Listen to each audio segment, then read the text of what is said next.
There are certain things that I try not to think about just because of how, well, existentially they're kind of depressing.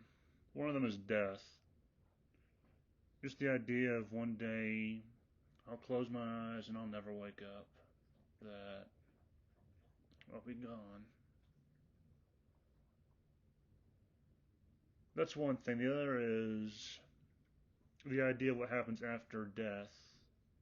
Or not specifically what happens to me, as in is there a heaven or hell or an afterlife, or is there not and it's just oblivion. That I try not to think about, but one thing I do often find myself thinking of is what will people remember of me? I don't think I'll be that well remembered. Like the people who knew me will probably think he was a weirdo. The only people who will probably remember me are probably my family, and yeah, I'll probably just be another name on a fucking obituary. And that's kind of infuriating for me, is the idea of just being forgotten. But anyway, I think on this sometimes, and I remember something Weaponized Nerd Rage once said when he was doing his video on Lovecraft, which I still say is a great video, but this specific line is something that always sticks with me, is we all want to leave our mark on history. Or something to that effect. It's been a while since I saw the video, but no one wants to be forgotten. I certainly don't. Even when I'm dying, it would probably make me feel better just knowing that even if, regardless of what happens if I die, regardless if it's oblivion that awaits me, hell, or maybe that small chance, a slim, small chance, but still a chance that maybe when I die, everyone I've lost, every dog I've had,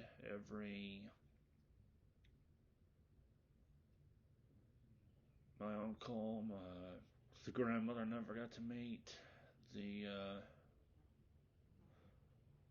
grandparents I've lost, the people who died when I was in school. Maybe I'll see them again, maybe. But regardless of that, when I die, I'd probably feel better knowing I wouldn't be forgotten. And maybe I won't be. Maybe I'll just be another name on the list of dead people that people look up whenever they do research in history. That, well, actually, no, that's not the point. The point is, I often think about this on the type of legacies we leave behind, on what we do to be remembered. For most of us, there's nothingness to be remembered. We were just cogs in a machine. Things that were a part of life but didn't do anything of worth noting.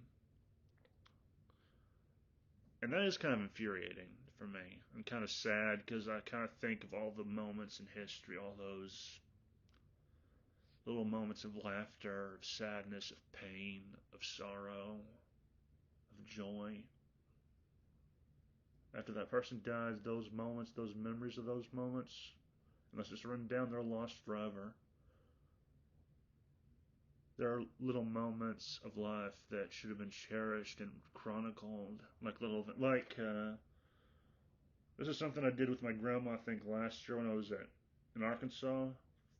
We were waiting for Christmas, and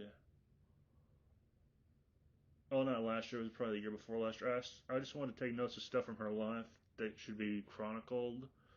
And there were all these funny stories of, like the time when her brother went up onto the roof of the house, she knocked the ladder down and left him trapped there. And when he got down, he kicked her and her sister's and her brother's asses. There was the time one of her brothers got caught smoking, so he was forced to smoke a whole pack. All that, if I didn't write it down, probably would have been forgotten. If the stuff I've written on it is lost, then it will be forgotten. Because as far as I know, they didn't do anything to be remembered by history. Like, the only one in my family who has done things that will probably be remembered is they served in wars. My great-grandfather, Gene, my Uncle Tom, my dad, my stepdad, Some of them fought in wars, and for that they will be remembered. Maybe not as much as other people, but they will be remembered. And yeah, it's just kind of makes you think sometimes, and that's what I want to do this video on, which is just on the types of legacies that I think people leave behind and should be remembered, and something we should aspire towards. I mean, it's difficult. No one ever said it would be easy, but then again, nothing worth doing is ever easy. And with that out of the way, I think I'll just move on to this video before I make an idiot of myself or an ass. And I used to think there were actually 3 types of legacies, but then I thought more on it. I would say there's actually 5 types of legacies we can leave behind in this world to be remembered before that big sun of ours goes supernova and everything gets wiped out for good, and then we are all really forgotten, truly. Assuming we don't find a way out this rock in time. But yeah, 5 legacies: legacy of creation, legacy of inspiration, legacy of contribution, legacy of destruction, and legacy of death. These are the 5 legacies that I think are the most notable, the most, I think, profound. And the one the kind that can be good or bad depending on how you look at them. If you would not be forgotten as soon as you are dead, either write something worth reading or do something worth writing. And this is something that I kind of wish people would think more of when they plan out their life. Like, I never had much of a plan for life. I never knew what to do with my useless ass. I blame it on the autism, but that's more of an excuse than anything. You know, I was just lazy, but yeah, when you set out to do something to be remembered by, I think it's important that you thought of what you wanted to do to be remembered. And that wasn't always intentional for some of these guys I wanted to talk about. Lovecraft, a author that, well, he's both someone I admire and kind of feel sorry for. He didn't have a happy life. He didn't even have a good life. He battled with suicidal thoughts in some points of it. At one point, he supposedly walked up to a bridge and considered ending it, jumping off that bridge and dying, just ending it all. And according to one story I heard, what saved him was he thought there is so much of the world he did not know, that he did not understand. If he died, he would never be able to go out and understand or learn any of it. That saved him. He went on to have what I call a legacy of creation, which is the first one I wanted to touch on. And the funny thing about some of these guys who have these types of legacies, they never set out to do it intentionally. Like, he never set out, as far as I know, and said, I'm going to grow a grand mythos on my own. It was just by, I guess, serendipity that it came out the way it did. That he has the legacy he has. Which is kind of infuriating for me then to have these assholes on the internet who want to destroy his legacy and probably would try to erase him from history if they could get away with it. And yeah, it was a sad life. He didn't know his father that well. His mother was abusive. He barely knew a moment of happiness a day in his life. And his best friend committed suicide. That probably was like a kick to the gut for him. He probably battled with suicide at various points in his own life, and he lost his own friend to it. One of the few pen pals he was really close to. Like, he was close to a lot of people that he corresponded with, but I think Robert E. Howard he was closest with. That's what I like to think anyway. And he actually wrote a statement for his funeral. And Yeah, he left a legacy of creation for horror that I think people really should look at and say this is something you should look at as inspiration, or at the very least for as a way of understanding how you want to do things, or just to give you an idea of what to do. And I go back to, and the funny thing is, he died thinking he was a failure, that he'd be forgotten, another name on a damn obituary in the newspaper. That was it. He died thinking he was a failure when he was the farthest thing from it. He died. He was born too late and too early. He was born too late to be a part of the period, I believe the 17th century, or when Alexander Pope and them were alive, when Edgar Allan Poe was alive. He was born too late to be a part of that which he loved, and he was born too early to live in a time when his writings would find the success that they would later find. He never got to have that. His life was miserable, and if it wasn't for his friends, he would have been forgotten. If it wasn't for men like August Derleth, his writings would have been lost to time. Thankfully, they weren't. And to all the people who attacked this man's legacy, despite all the crap he had to put up with in life, you are evil as far as I'm concerned. You are monsters. You are scum who do deserve to be forgotten. And that's the beauty of Legacy, is when these assholes die, unlike Lovecraft, they will be forgotten. They will be remembered as nothing more than pests and parasites. Whereas Lovecraft, if he isn't erased from history, he will be remembered as someone who at least wrote stuff that entertained and scared people. And it was enjoyed by people who enjoyed being scared. He, yeah, his was a legacy of creation that some of us can only hope for, and something the people who attack him, including authors, could never hope to achieve in their wildest wet dream. Robert E. Howard, one of Lovecraft's friends, his influence was in, well, Sword and Sorcery, which is like a precursor to, well, I consider it a precursor to fantasy, but that was his legacy, was that, Sword and Sorcery.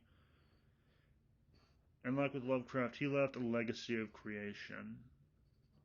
Whether it was intentional or not, I'd say is debatable.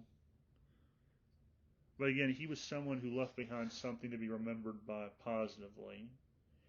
He didn't tear anyone down to build himself up. He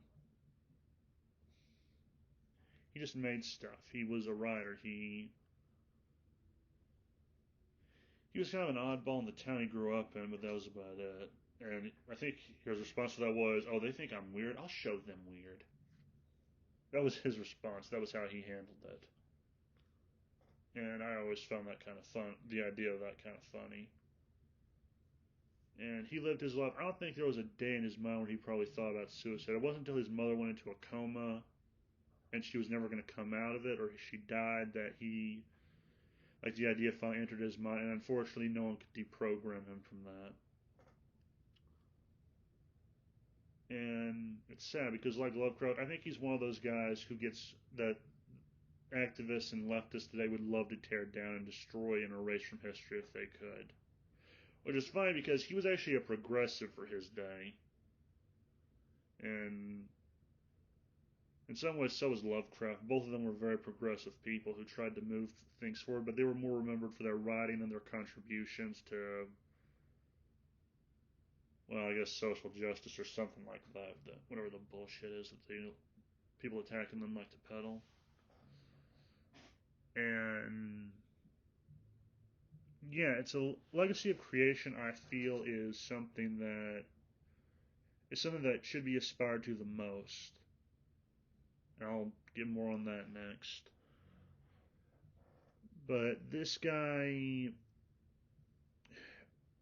he's another one I just kind of feel sorry for. Not Holt entirely, because he didn't have his life wasn't as messed up as Lovecraft's was, but it was pretty messed up. Well, actually, no, it wasn't even messed up. It seemed pretty normal from what I hear. But yeah, with that out of the way, I think I'll move on to my main point of this type of legacy. My main point is, we all want to leave a mark on the world. I think for those of us who aren't as brave as a soldier or can never go out and fight or do the things that are heroically remembered, we have the chance to create something that will be remembered for entertaining. Like, I want to be a writer, I really do, despite whatever my problems in writing. I would like to make something that for years people read and come back to and find entertainment in, or find inspiration in. If I could inspire someone to do something good, then I can die happy knowing that. If I did something that entertained someone, if I knew that ahead of time, I could die with a smile on my face. Just knowing that I entertained or wrote something that affected someone positively. And not all creative legacies are positive, have positive aspects to them, but, and I don't mean that in a bad way, like, take Elric and Melna Benet. That is a story of tragedy. But it is something that you can look to and have an appreciation for life, have an appreciation for those around you. And with Guts, like, I still need to read Berserk, but in some ways I heard people say it was like they learned how to be a man from Guts, how he took all the pain of his life, how he took the misery, the suffering. He just took it and kept on moving. Which is a character I can respect. He endured the harshness of life, as we all do. But he endured harshness that we hopefully will never have to endure. But everyone endures hardship and hard times. And with Guts, you see someone endure it, take it, and move on to keep on walking to the merry-go-round bitch fest that is life. He took that. And the author of Guts, or Berserk, he had problems his own life. He left a legacy of something that was unfinished, but he also dealt with medical problems for most of his life, or for a couple of decades he had to put up with it. But he still made something that will be remembered for generations, probably, even if it isn't finished and never will be finished. He will be remembered in a positive way. He will be remembered as someone who created something. And Michael Moorcock and Elric and Melna Benet, Michael Moorcock made something that has influenced stuff in his own lifetime. When he does die, and that will be a sad day for a lot of people, he will have left behind in life. He made something that influenced video games, other books, movies, has been plagiarized into a trilogy of games by an author named from Poland who is kind of a douche. He did all that in life, and when he dies, I think his work will be remembered even further and harder. And again, we all want to leave a legacy in the world. I still say a legacy of creation is the preferable option, where you can use your life constructively to build something instead of tearing someone down. Hell, it's not even in works of fiction where you can leave a life of creation. You could build buildings, be an architect, build towns, build bridges, build roads, build homes for families. You can build things. That is what a legacy of creation is. You built something or you made something that people will remember. Especially if you were the one behind the idea of the creation. That's what I like to think anyway. The legacy of creation is something that I think everyone should aspire towards instead of tearing someone down. I only regret that I have but one life to lose for my country, Nathan Hale. Well, in my eyes, he's a hero. In other people's eyes, he's probably not so much. If you've never heard about him, it's not that surprising. He was a footnote, or even smaller than a footnote in the American Revolution. He was not even a spy, but he was not an official one. I think he was more like he did it of his own on his own. I think it's been years since I read on him, and no, I'm not named after him. I was named after a friend of my dad's. But yeah, I found this guy when I was in, I want to say middle school. I found a small kid book on him, and I found him admirable. He he left a legacy of inspiration.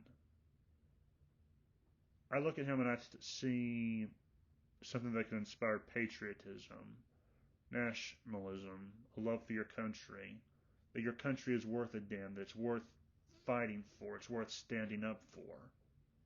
And a legacy of inspiration is something that I don't know if it's ever intentional all the time, but yeah, sometimes it is. And Nathan Hale was kind of an unintentional legacy of inspiration. He was caught spy at a school he used to teach at. They found the notes in his boot.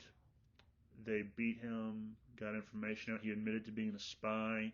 His last requests for a clergyman and a Bible were both denied by an asshole British officer.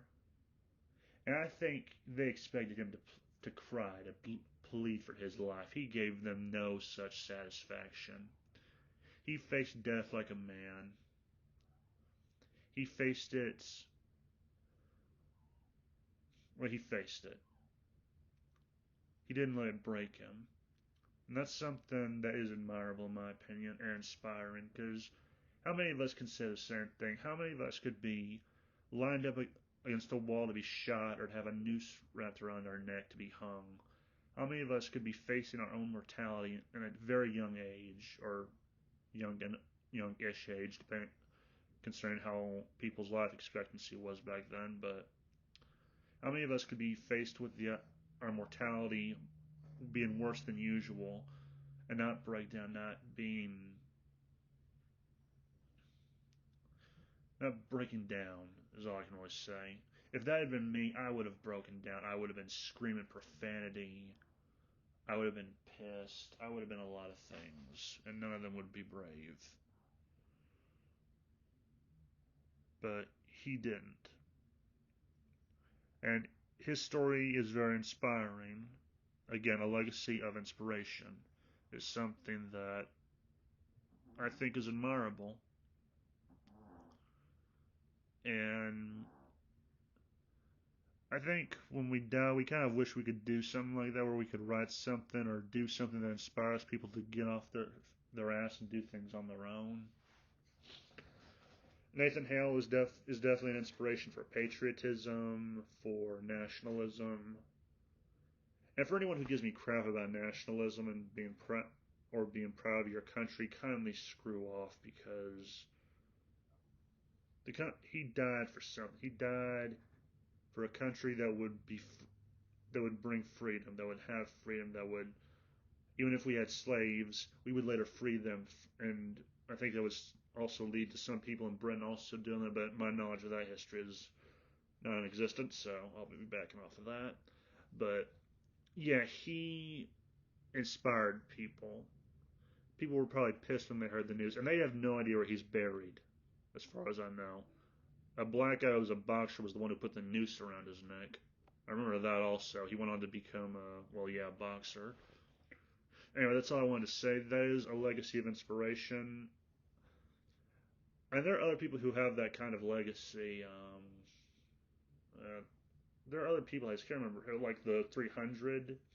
I still find that to be a very inspiring story. I mean, it wasn't actually 300 Spartans alone that fought the Persians with Thermopylae. There was a big contingent of soldiers with them, but they all stood there to die and fight, just to buy time for their allies to retreat.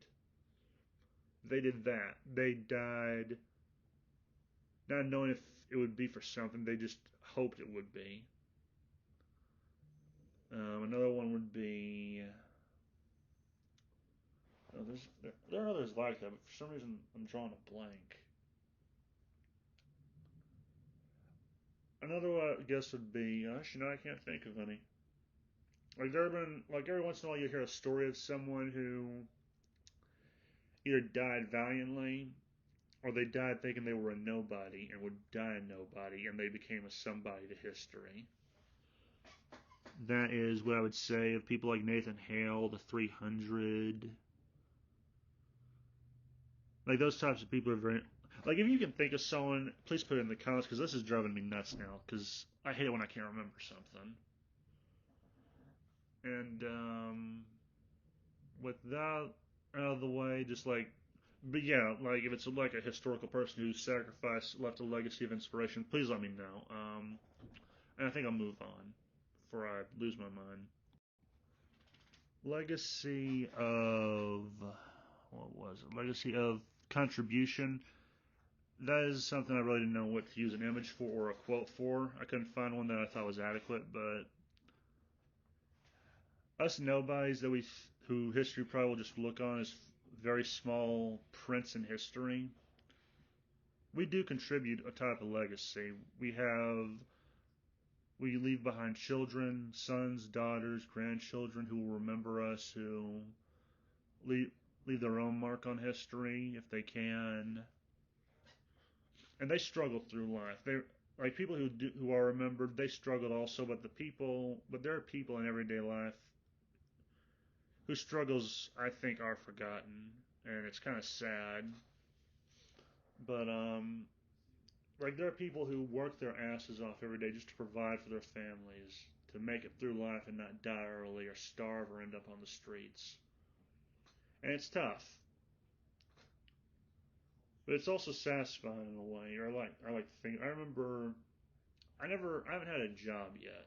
I focused on college too much, and every time I say I want to get one, I'm told it'll mess up with my insurance or whatever, or my whatever it is my autism gets me. But there was this one point when I was in high school. My dad did this scrap thing. I would do it, and I would help him with it, and I would work, and there was a satisfaction in that. Which is I have this quote on, which is everybody who ever gave his best never regretted it. Although at the time of reading this, I have it spelled wrong. Oh wait, no, it's fine. Never mind. That is right. Nobody who ever gave his best regretted it.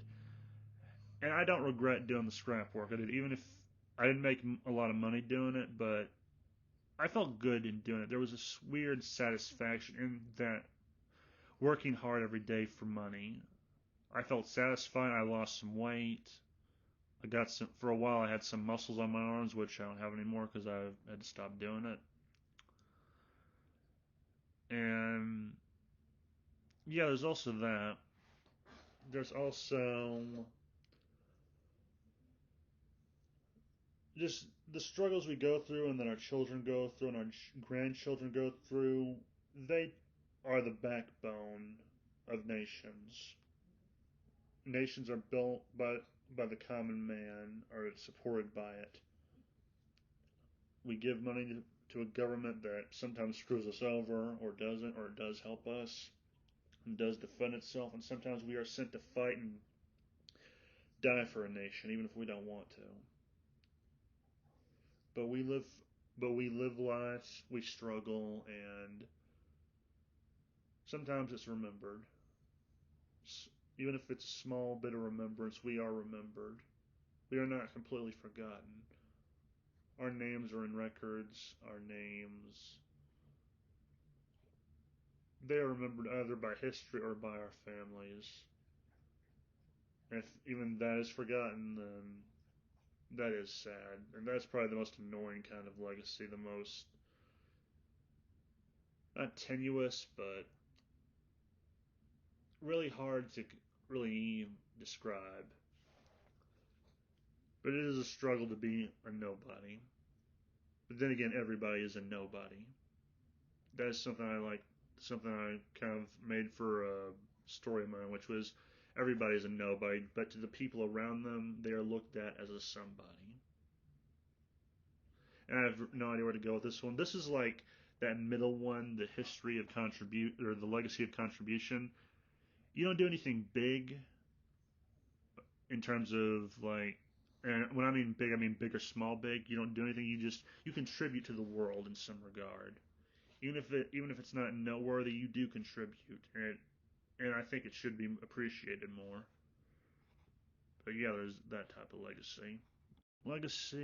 Legacy of destruction. To quote the Kurgan, it's better to burn out than fade away. And that's basically how I look at this type of thing. Is we can there are people who cannot create, only destroy and ruin. Those people I kind of feel sad for sometimes because I think that was all they were able to do was destroy, not build up. And I don't think this quote actually fits this type of legacy because I might be misinterpreting it. But when I hear this, I do think of this type of legacy, a legacy of destruction, and it's short. You burn and just loot and destroy, and you burn out fast. But it is remembered. But people who have destroyed, who have killed, they are remembered, unfortunately, or at least their leaders are.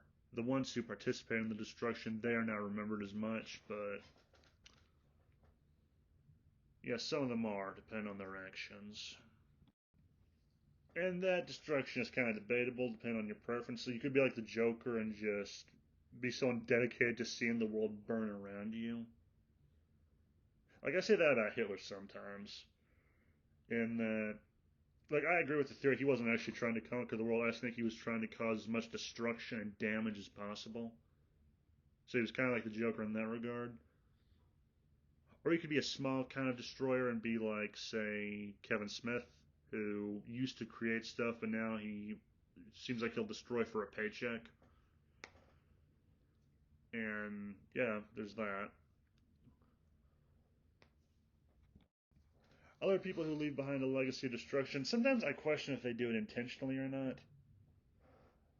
Like I know, like there are actually actual historical characters who leave behind legacies of destruction, but I can't remember most of them. I mean, Pol Pot comes to mind, where he just killed people indiscriminately to, well, not indiscriminately, but there probably was a method to his madness. But yeah, he did kill people for his communist or socialist utopia.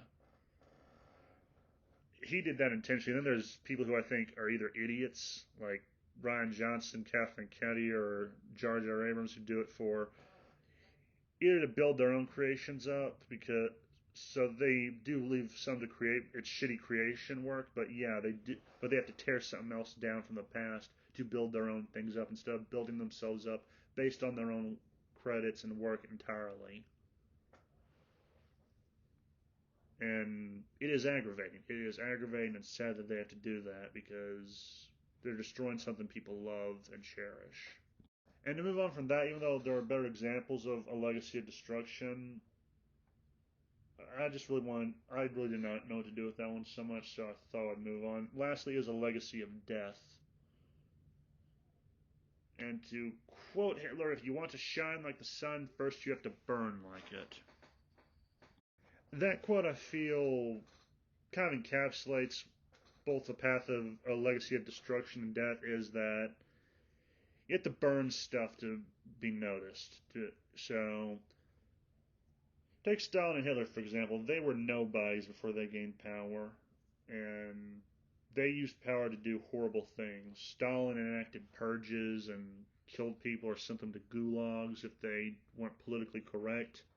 Kind of like what modern progressives would probably do if they had the chance. And Hitler used it to kill lots of people. I mean, communists and Nazis aren't that far apart, so this shouldn't be surprising. But yeah, they both killed lots of people, sent people to camps. They just called the camps different things. And both took people's loved ones from them. I mean, lots of people have legacies of death, and some of them are unfortunately revered. Like, you have school shooters, you have people who have killed just for the fun of it, like Jack the Ripper. Well, Jack the Ripper didn't kill for the fun of it, but he was just someone from history who was mysterious that we know nothing about, and his legacy was of death, of murder, mutilation, and taking people's organs. And killing prostitutes, but I'm not going to linger on that. And yeah, yeah, there are other folks like that who, like, a legacy of death and destruction can kind of be the same category, but I just wanted to stay on point with this one in that death is their trade basically. It's all they're good at. It's probably all they would be good at because anything else they would suck at. And yeah, that's it. Unless you know, no, let me think. Who's another example of a legacy of death? Oh, the Black Death. And I think the Mongols actually caused us to get that in Europe because there was this town where they had a wall. So the Mongols, well, I think this was the Black Death or a plague of some kind. They put their dead in a catapult and shot it over the wall, and that caused it to get into Europe. First, it's probably one of the earliest examples of biological warfare, which I always found kind of interesting. I should know the legacy of killing would probably be Pol Pot also because he did kill a shit ton of people and probably destroyed some stuff. Um, Another legacy of killers would probably, well, yeah, just killers in general. A legacy of death is the legacy of a killer. That's it. Those are, and that is all I can say on that type of legacy, other than it's abhorrent and something that shouldn't be remembered. But unfortunately, it is because we need to. Anyway, those are the main legacies. I have no idea why I wanted to do this video. This was just something, an idea I had, and I wanted to just, yeah, just to do it because I felt like it, and I thought it would be something cool to talk about. I did try to mix in some humor with it by adding Kevin Smith, Kathleen Kennedy, Ryan Johnson, and Jar Jar Abrams, but for the most part, I was serious. Like, legacies are important, and it's important to think about. So if you're in high school or something and you see this, for some reason, really consider your plans for the future and what you want to do. I didn't, and I regret it. I regret not being able to having the ability to think ahead like that. Oh, there's one other type of legacy I forgot to mention. There's the legacy of legends.